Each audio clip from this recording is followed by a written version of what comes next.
السلام علیکم ناظرین، ویلکم کرتی ہوں آپ لوگوں کو اس ویڈیو میں۔ شارجہ نے پاکستان کی نئی ایئر لائن سرین ایئر کی پہلی پرواز کا خیر مقدم کیا۔ پاکستان کی سرین ایئر نے اپنی بین الاقوامی کارروائیوں کا کامیابی کے ساتھ آغاز کر دیا اور بدھ کی صبح اسلام آباد سے پہلی پرواز شارجہ انٹرنیشنل ایئرپورٹ پہنچ گئی۔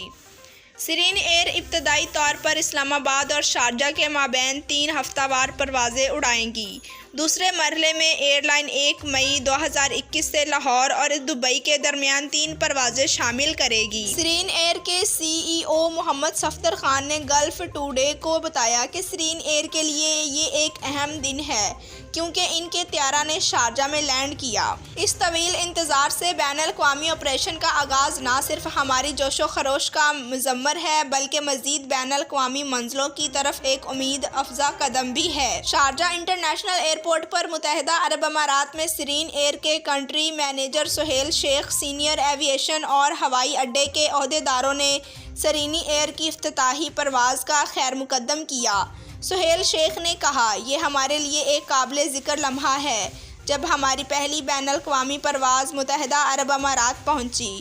ہم دنیا بھر میں سفری حالات میں بہتری کے ساتھ اپنے کاموں کو بڑھا دیں گے۔ 2020 میں لاک ڈاؤن کے دوران سرین ایئر واحد پاکستان رجسٹرڈ ہوائی جہاز تھا جس نے نہ صرف اپنی صلاحیت کے مطابق کام کیا بلکہ ڈھاکہ، کابل، نائجنگ اور متحدہ عرب امارات کے لیے خصوصی چارٹرڈ پروازیں بھی طے کیں۔ مقامی اڑان کے تجربے کو بحال کرنے کے مشن پر سرین ایئر ایک پاکستان کی پریمیم ایئر لائن ہے۔ ایئر لائن اپنے بوئنگ 737 اور 800 کے بیڑے اور ایئر بس A330 کے بیڑے کے ساتھ جرأت مندانہ وعدے کرتی ہے جو اپنی کارکردگی اور شاندار حفاظتی ریکارڈ کے لیے مشہور ہے۔ یہ مقامی ریاستوں پر 84 ہفتہ وار پروازیں چلاتی ہے۔ جی تو ناظرین، ویڈیو دیکھنے کا شکریہ۔ ہمارے چینل پر نیو ہیں تو چینل کو سبسکرائب کریں، لائک کریں اور بیل کو پریس کر دیں۔ Thanks for watching. اللہ حافظ۔